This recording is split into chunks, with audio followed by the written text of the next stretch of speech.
This is one of the most powerful teachings. I know a lot of people ask me lots of questions about the subject of debt. Many of you struggle with how to price yourself or your products or your services. A lot of entrepreneurs don't realize how important mindset is. The greatest investment that you can ever make is in yourself. Hi, I'm Ryan Blair, a New York Times bestselling author and serial entrepreneur. I've had $2 billion in sales and $1 billion in exits, and today I'm going to share with you some information that's going to help you become more successful as an entrepreneur. I hope you enjoy. Never listen to a person tell you all about money and abundance that doesn't have any money or any abundance, or has never had any money or any abundance. In my experience with it, I can tell you that money is a very seductive and enticing concept. And I spent most of my career as an entrepreneur pursuing it. I thought that if I got more money, I would have more status, which is true because we idolize people in our world with money. Just look at the covers of magazines, TV shows. I have found that just because you have money, it doesn't mean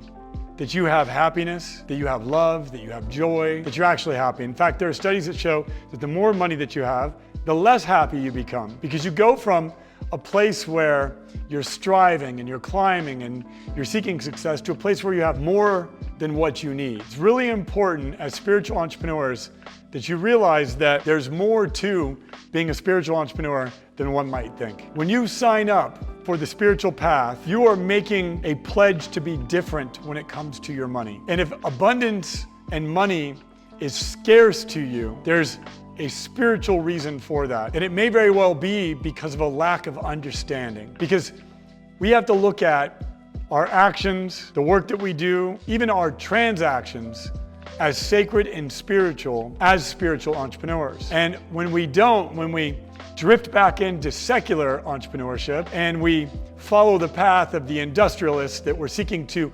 exploit the life force of the workers, as opposed to seeking to invest in their workers, you will find that abundance is scarce. So I'm going to take you through some concepts that might be new to you. In fact, I would venture to say that this is one of the most powerful teachings that I've brought forth, because it's one that when I made the decision to shift to spiritual entrepreneur, it's one that I had to relearn. I had to relearn my relationship with money and abundance. I had to recalibrate everything that I did in my life. And I can tell you that I live a much more abundant life now than I ever have. I have abundance in love, I have abundance in health, I have abundance in family, in my friendships and relationships. I have abundance in my learning and my experiences. And I also have financial abundance. And that's come by way of the principles that I'm going to share with you here today. And my intention is for you to be able to adopt these principles and practices, not have to go through the same trial and error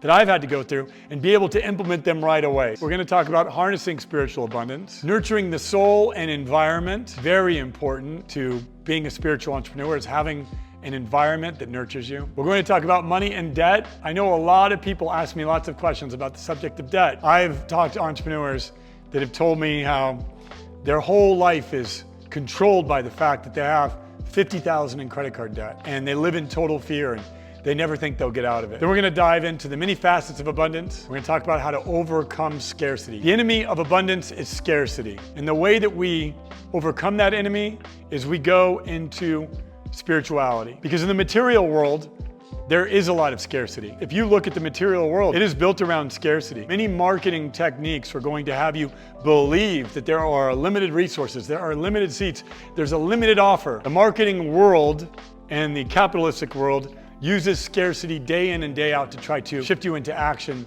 and try to have you go deeper into consumption, because we are a consumption economy. Our entire system is constructed so that you will live in scarcity and that you will come to believe that the way out of scarcity is just one more thing that you consume. To understand the spirit of abundance, and you have to think of abundance as a spirit. Just as scarcity is a spirit, think of abundance as a spirit and ask yourself, am I in the spirit of abundance right now, or am I in the spirit of scarcity? Spiritual entrepreneurs tread a fine line between material wealth and spiritual purity. By that I mean material wealth is having a lot of money in the bank, multiple homes, maybe a private jet, whatever it is, and then spiritual purity. Spiritual purity means that we don't make decisions to have more than what we need, and We don't make decisions to try to consume more because we want to be pure. We don't want to be corrupted by the things that we own. And I can tell you firsthand, I once had 5 cars, 4 houses, 30 watches, a bunch of different things like that. And I realized that the things that I owned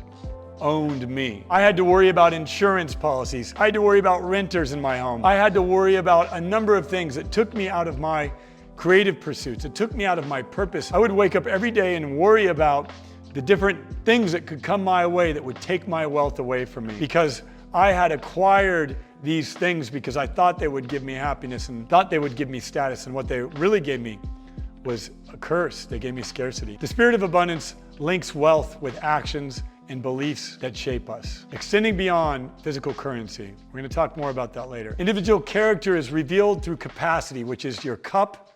We talk about the vessel, the cup. Material wealth, which is your pocket, and the reactions that we have to the world. There's a proverb that says you can learn a lot about a person by their cup, their pocket, and their anger. Every transaction that we get involved in carries spiritual responsibility. It's guided by universal fairness and divine alignment. Money is a survival tool and becomes powerful when used to create abundance without generating scarcity for others. This echoes a biblical principle of tilling and tending the land. When you think about transactions, I want you to think, what kind of transaction could you get involved in that would create scarcity for someone else? Let's say, for example, I sell someone something they don't need. I may receive a blessing from that. I receive some abundance, but they now are in scarcity. Now we're going to talk about nurturing the soul and environment. The soul, which is the pure essence of who we are, contrasts with the body, and the body requires purification. If you want abundance,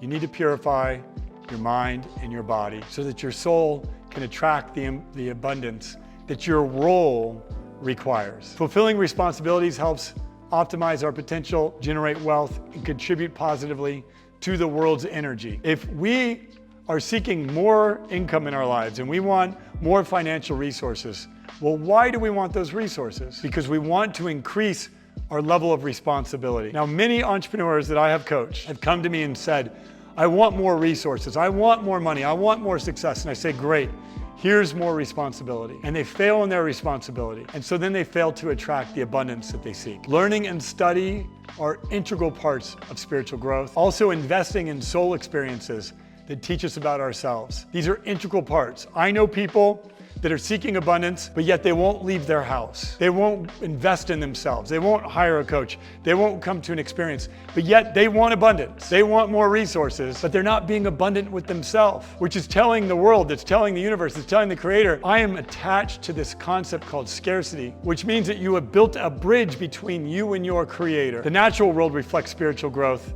and provides the best returns, demanding our utmost effort. By natural world, I mean there's no better place to store our wealth than in land. There's no better place to store our wealth than in giving back. There's no better place to store our wealth than in the souls that we make an impact in. Maintaining a positive perspective enables us to continue thriving despite inevitable losses or challenges. Many times when we go through difficult seasons, we become scarce. We want to save. We believe that we can save our way out of a hole. And there's no way you're going to save your way out of a hole. The only way, if you're in a hole right now financially, the only way you'll ever get out of that hole is if you start climbing. And by climbing, that means increasing and growing. There's only really one way out of a hole, and that's through growth. But instead, we think we could save our way. We can cling on and attach to what we have, or attach to the past, to what we once had. And the more that we do that, the more that we are believing into that lie that we're going to get back to where we once were. No, we're not going to get back to where we once were. That's a scarce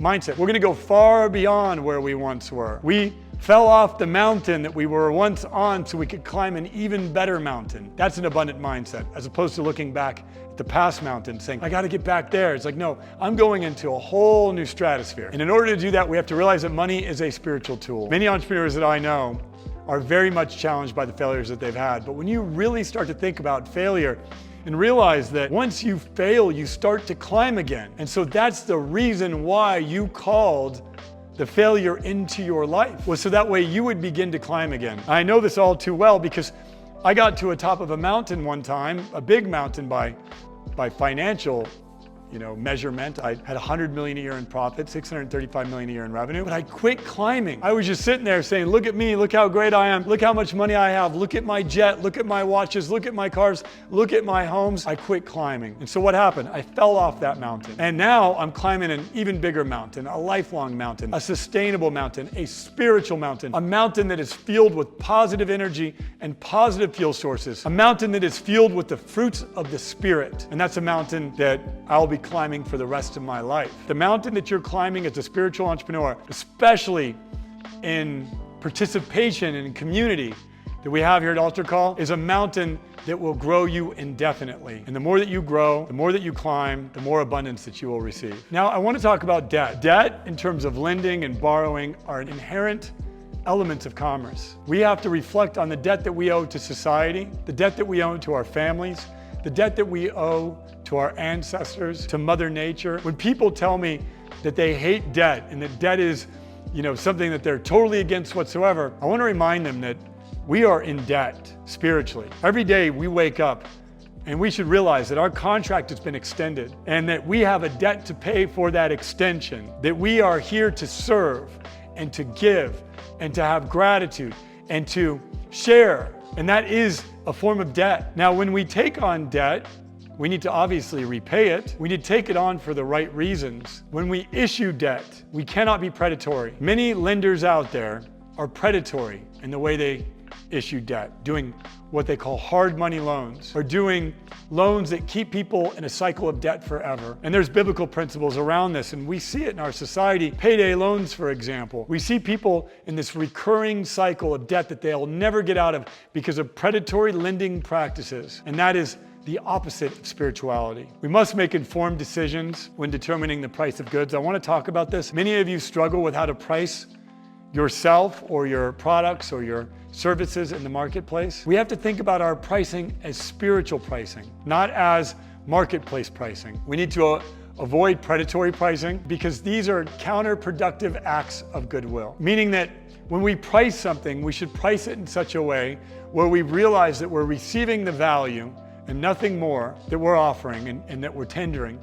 And we need to do it in such a way that we know that the people that we're giving this to are going to receive far more than what they're paying for it. We also need to balance our lives, including our financial stability, and be influenced always by our faith and gratitude, even during periods of bad luck. I've heard entrepreneurs tell me they don't believe in luck, and I believe in luck. I believe I'm the luckiest man on the planet. To be born in this time and place, to have the relationship that I have with my son and the Creator, I cannot take credit for any of this. All of this is 100% luck as far as I'm concerned. Yes, I have put in a lot of effort, but the harder that I work, the luckier that I get. I'm a firm believer in luck. I also want to tell you that money should be seen as a tool, not as an end goal. The relentless pursuit of external wealth can lead to the loss of internal wealth. True wealth is not stored in safes, but rather in the souls that we make an impact in, marking the true measure of the spiritual wealth of an entrepreneur. When you think about that and you think about your teams, realize that you are storing your wealth in the training and the development and the nurturing of your team, thereby going to grow, become more productive, more efficient. They're going to be better stewards of the resources that you've allocated to them. They're going to be better servants to the customers that they have oversight over. So it's important to realize that we are storing our wealth in the teams that we're building. We're storing our wealth there. I recently saw an interview where Oprah was sharing about her legacy. And she had thought her legacy was her TV show, the network she owns, the investments. She was having a conversation with Maya Angelou, and Maya Angelou said, no. Your wealth is in every soul that you've made an impact in. Everyone who's changed their life as a result of your work. Everyone who's been inspired by your work. Everyone that decided they would take a stand for themselves because you invited a guest on your show that was inspirational in taking a stand for themselves. So realize this, that as spiritual entrepreneurs, our wealth is created in the work that we do with others, not in the work that we do in ourselves. Now we're going to talk about understanding the abundance and scarcity mindset. As I mentioned earlier, the enemy of abundance is scarcity. A lot of entrepreneurs don't realize how important mindset is. I would argue mindset is the most important thing. We think we need more skills. We think we need more funnels. We think we need more money in the bank. And that's not what we need. We need to enhance and refine and cultivate a mindset that attracts the resources, that attracts the team members. If you spend your time cultivating a mindset of abundance, your whole life will change. I know this because this is what I have done. We must realize that abundance is a perspective and a mindset that manifests in all aspects of our lives, not just in our material wealth. Many people are trying to manifest money and think about, I want to call in money, but then they treat their bodies like crap. They put garbage in their bodies. They have scarcity in the way that they look in the mirror. They have scarcity in the clothes that they put on themselves. They have scarcity in the friends that they spend time with. They have scarcity in everything that they do, and yet they want more resources. That's like telling the Creator that I want this prayer answered, but I want it only in this specific way. And that's not how it works. Abundance asserts that there is more than enough of everything. There's more than enough time. Have you ever heard someone say, I don't have enough time? There's more than enough money. You ever heard someone say, I don't have enough money? And having this mindset will transform our reality. The scarcity mindset is a limiting belief that promotes fear, stress, and competition. I was a very competitive person before. I still have that in me, and when I hear that competitive version of me pop up, I remind myself that's my lower self, because my higher self doesn't need to compete with anyone. If someone tells me, oh, so-and-so is doing AI too, I say, that's amazing. I cannot wait to learn about what they're doing. I'm not competing with anyone. Scarcity is a mindset that limits you. It's a limiting belief that promotes fear, stress, and competition. It focuses on your limitations and it inhibits your growth. There are many facets of abundance. There are financial abundance. And in financial abundance, it's not just amassing riches, but also about living comfortably, providing for your loved ones, and contributing positively to your communities. There's emotional abundance. And I would argue that most people's health-related challenges are because they have emotional scarcity. There are many health-related challenges that arise as a result of having emotional scarcity. This is our ability to fully express ourselves. This is our ability to maintain a positive outlook, to be happy and satisfied. There's spiritual abundance. This resonates with our sense of purpose, our inner peace, and our connection to something greater than ourselves, leading to a sense of wholeness and fulfillment. There's social abundance. This is about cultivating meaningful connections and relationships and finding a sense of belonging, enabling the giving and receiving of support and love and camaraderie. As an introverted person by my nature, if I don't get out of my comfort zone and adopt an abundant mindset, then I will never get to where I want to go, because manifestation comes by way of others. The Creator is trying to grow you through people that the Creator is sending your way. And if you don't get out of your comfort zone and get out of your house, you'll never meet those people. And as a result, you'll stay right where you are until you learn the lesson that I need to adopt an abundant mindset in all of the quadrants of my life, not just seeking financial abundance. Oftentimes, our desire for financial abundance is very clear. We want more money. We want a bigger business. We want to call in more success. But yet, we're emotionally scarce, spiritually scarce, and socially scarce. And if we don't invest in those quadrants and build an abundant mindset in those areas, we will never call forth the financial abundance that we're seeking. When you are in scarcity, it often leads to the following behaviors. One, you make fear-based decisions. I know many entrepreneurs, I'll talk to them and say, I can't do that. I can't hire a person. Why not? Well, I don't know if it's gonna work out or not. I mentored a charity not too long ago, and she started telling me the story about how she wants to raise several $1 million this year. And I said, well, you should hire a fundraiser. And she said, well, most fundraisers in the charity world, they come with a lot of bad habits. They're lazy. They don't work very hard. They think they know it all, and we do things differently around here, so that's not gonna work. And I said, okay, well, why don't you hire a person and train them how to fundraise your way? And then she said, well, hiring a new person and training them to fundraise our way will take a long time. And I said, well, sounds like you have a scarcity mindset to me, because both of the two solutions that I've offered up to you as suggestions, you've immediately rejected right away. So it sounds like you want to be in this hamster wheel race that you're in right now, where you're having to work twice as hard in order to raise twice as much. And if that's the case, then have at it and see if that works for you. But I don't think it will. She called me back a little bit later and she said, you're absolutely right. I was telling a story of scarcity. Why? Because she had a relationship with a fundraiser that let her down. And so now she's afraid to hire another fundraiser because she's in fear-based mode, thinking that the next hire that she's going to make is going to let her down too. These are decisions that are made based on fear of not having enough, rather than rational thought or optimism for the future. This can lead to poor long-term decisions. When resources are seen as limited, we often view others as competitors for those resources, leading to a win-lose mentality. This can harm relationships and stifle competition. I've seen this in my own team, where I've seen that people feel like there's competition, and there isn't. There are literally millions of people that need what we have to offer. We don't have to fight for customers or have to fight for opportunities among our own teams. People bring with them these scarcity mindsets based on their past experiences, based on their past failures, based on their past work environments. And part of the work that we have to do in our own team here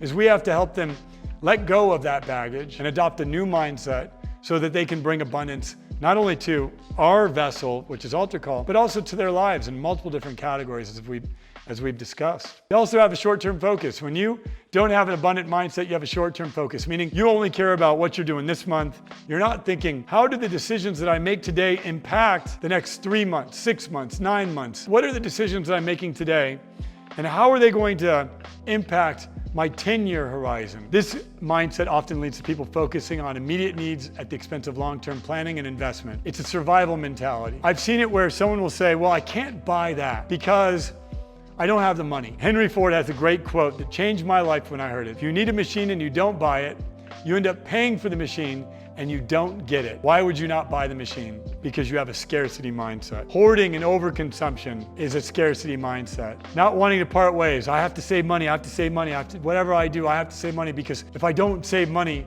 then bad times come and I'm not gonna have enough money to survive. And so, as opposed to investing in your team, investing in your machines, investing in your marketing, investing in your life experiences, you're saving. I hate to tell you this, but that vacation that you're being scarce about is going to grow you so much that it is going to get you a return on investment. When you take the vacation and you receive the blessings of that vacation and you walk on that beach and you meditate and you see a sight that you've never seen before, you're going to become a new person, and that new person is going to show up to your company with new energy, and that new energy is going to be felt by your team, by your customers, by your investors. That vacation is an investment. It is not an expense. But many times, us entrepreneurs, when things aren't going the way we want them to, we become very scarce. We also have scarcity in our mindset. This causes individuals to overlook possibilities and options. Many times, I coach entrepreneurs when we're at our abundance experience or when we're doing private client coaching, and I'll tell them, have you thought about this? And they'll say, yeah, but I'm not gonna do it. And I go, why? Why would you not do it? You can't afford not to do this. And it's just simply that they're not looking at the opportunity and they're not valuing it correctly, meaning you focus more on what you don't have rather than seeking opportunities to grow. When you have a scarce mindset, you also have reduced generosity. If you want more abundance, give more. We think, oh, I will give once I have, and that is not how the biblical law of reaping and sowing works. We have to give and then we receive. If you want more abundance, give. I'm gonna give you a simple hack, and I do this all the time. I go on to my PayPal app and I look in the giving section, in the causes, and I just send them some money. There's causes around water, there's churches, there's fundraisers, there's hundreds of causes there, and there's plenty of other marketplaces for charities that you can give to in a couple of clicks. We should always be giving. The more generous we are, the more that we're going to receive generously. Also, a scarcity mindset is going to have a lower self-esteem. It's going to reduce the amount of love that we have in our life. It's going to make us feel like we don't have validation,